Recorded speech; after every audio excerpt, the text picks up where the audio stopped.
मां या मुंहिंजो सर मोहम्मद आलमगीर। मां तव्हांखे दर्जे 5 लाइ सिंधी पढ़ाईंदुसि। जीअं तव्हांखे मालूम आहे तव्हां पहिरें चौथी क्लास में अलिफ बे पढ़ चुका आयो, यानी कि आप अलिफ बे पढ़ चुके हैं। मैं दोबारा से आपको जो है सिंधी अलिफ बे पढ़ाऊँगा और सिंधी अलिफ बे में 52 हरूफ तहजी मौजूद हैं, यानी कि 52 जो है हरूफ मौजूद हैं। सिंधी अलिफ बे के भी हैं और उर्दू के भी कुछ जो है हरूफ तहजी इसमें मौजूद हैं। आए तो अब हम सबसे पहले हम अपने सबक की तरफ चलते हैं। सबसे पहले अलिफ बे हमने लिखी हुई है, बोर्ड पे आपको सामने नजर आ होगी। सबसे पहले अलिफ, ये सिंधी में अलिफ लिखा है, उसके साथ ही तलफ़्फ़ुज़ लिखा हुआ है अलिफ। उसके बाद बे सिंधी में, उसके बाद तलफ़्फ़ुज़ भी वही है क्योंकि उर्दू में अलिफ बे भी आ जाएगी इसमें। उसके बाद बे, ये बे अलग है, सिंधी में है मौजूद खास, इसका तलफ़्फ़ुज़ जो है आपके साथ ये बे बढ़िए के साथ बे, इसका हलक से तलफ़्फ़ुज़ आएगा बे भे, लेकिन इसका तलफ़्फ़ुज़ अलग है। लिखने का रस्मुल ख़त भी इनका अलग अलग है सिंधी और उर्दू में।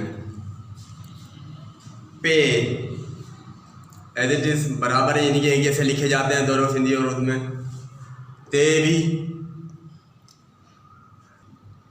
थे, इसका तलफ़्फ़ुज़ अलग है। सिंधी में इस तरह लिखते हैं, यानी कि 4 होते ऊपर नीचे दिए होते हैं, उसके बाद थे। टे सिंधी में, उसके बाद तलफ़्फ़ुज़ दोनों अलग है। ये सिंधी में लिखा जा रहा है और ये उर्दू में, इसका तलफ़्फ़ुज़ उर्दू में दिया गया है। ठे, ऊपर नीचे दोनों होते हैं, ठे दो रेशमी है के साथ ठे। से एक जैसे ही है दोनों का रस्मुल ख़त। जीम, ये भी खास हरूफ तहजी है। ये इसके भी हलक से आवाज़ आती है, जे जीम बड़ी है जे। झे, जे जीम ये नून गुन्ना जे, इसका भी तलफ़्फ़ुज़ खास है, ये भी सिंधी में आता है। जे नून जीम लज अखर में आता है ये। चे, छे, इसका भी तलफ़्फ़ुज़ अलग, यानी कि जो है ये सही है, तलफ़्फ़ुज़ में अलग अलग है, रस्मुल ख़त अलग अलग है इनका। है, खे, दाल एक जैसे ही है दोनों। धे, इसका रस्मुल ख़त अलग अलग है, तलफ़्फ़ुज़ में यानी कि ये पढ़ा जा रहा होता है, ये भी ऐसे पढ़ा जाता है, लेकिन रस्मुल ख़त अलग अलग है, लिखने का अंदाज़ तरीका अलग अलग है। डे, इसका भी यानी कि तलफ़्फ़ुज़ देखें अलग लिखा हुआ है, लेकिन इसको अक्सर डाल भी पढ़ा जाता है, मसला नहीं इसमें एक ही, यानी कि डे डाल, दोनों का देखा रस्मुल ख़त अलग अलग बना हुआ।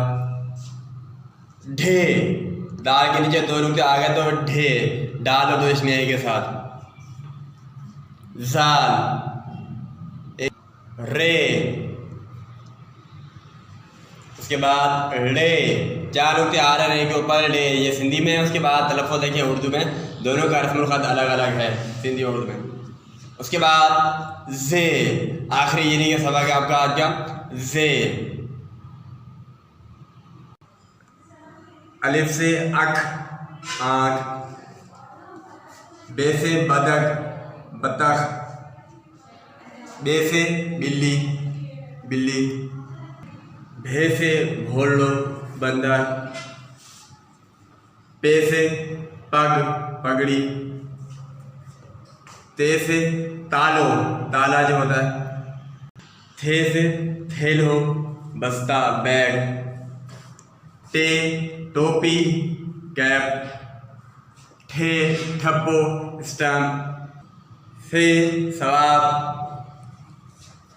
जीम जहाज जग जग, जीम जम्मू जावन, झे झंडो झंडा, जे उंज यास जंज बारात, चे चाकू, छे छठी छतरी अम्ब्रेला, है हुक्को हुक्का, खे खच्चर गधा, दाल दरो दरवाज़ा या दरी खिड़की, ध धोबी, डाल डाकण सीढ़ी, डाल डॉक्टर ढे ढगो बैल, जाल ज़रो ज़हीन, रे रिछु रीछ, रे रत खून, रे अमर माँ, जे ज़मीन। अच्छा तो बच्चों इसके बाद आपने सबक पढ़ लिया। अब आपने अपनी कॉपी ओपन करनी है, उसमें एक पेज इनके जो है आप छोड़ देंगे, इस पर आप अपना कवायद नाम वगैरह लिखेंगे वो, और उसके अगले पेज पे जाके जो है आप अपना टाइटल बनाएंगे। उस टाइटल के लिए मैं आपको यहाँ पे लिख रहा हूँ, वो आपने लिखना है अलिफ खान ये ताई अखर आई उन जो तलफ़ुज़। ये टाइटल पेज बनाएंगे आप, अलिफ खान ये ताई अखर आई उन जो तलफ़ुज़। जैसा कि मैंने आपको बताया टाइटल के बाद अगले पेज पे आपने 4 कॉलम बना लेने हैं। यहाँ पे आपको 6 कॉलम नजर आ रहे होंगे, लेकिन आपके पास कॉपी में 4 कॉलम बनाएंगे ताकि आपका काम अच्छा हो। 4 कॉलम ड्रॉ करने हैं इसी तरह से, जैसे मैंने ऊपर ये सिंधी लिखा हुआ है और उसके अगले कॉलम में तलफ़ुज़ सिंधी तलफ़ुज़। इसी तरह से 4 कॉलम बनाए। यहाँ पे 6 बने हुए हैं, बोर्ड बड़ा हमारे पास इसलिए आपके पास कॉपी छोटी होगी। इसी तरह से आप 4 कॉलम बनाएंगे। अब उसके बाद आप 2 पेन यूज करते हैं, आपके पास ब्लू पेन यूज कर रहे हैं या कलर पेंसिल यूज कर रहे हैं, तो उसी हिसाब से काम करना है आपने। ब्लू का पेंसिल से कर लिया तो सामने वाला तलफ़ुज़ आप ब्लैक से करेंगे। इसी तरह से आपने आगे पूरा काम करना है, अलिफ बे ये सब चीज़ें तलफ़ुज़ के साथ साथ ये आखिर तक आपने से तक ये काम लिख लेना है। एक लाइन से यानी कि आप छोड़कर दूसरी चीज़ लिखेंगे, मतलब अलिफ लिख लिया बे लिख लिया, ये आपके 2 कॉलम मुकम्मल हो गए। उसके बाद नीचे शुरू करेंगे उसके ऊपर बे, तो नीचे यहाँ पर जब लिखेंगे तो एक लाइन स्किप करनी है आपने, एक लाइन छोड़कर आपने काम करना है। ये आपका होमवर्क है, आपने पूरा नीट एंड क्लीन करना है, अलिफ से लेकर जे तक लाइन छोड़ छोड़ के करना है। ऊपर आपने तारीख, दिन का नाम और घर जो गम भी लिखना है।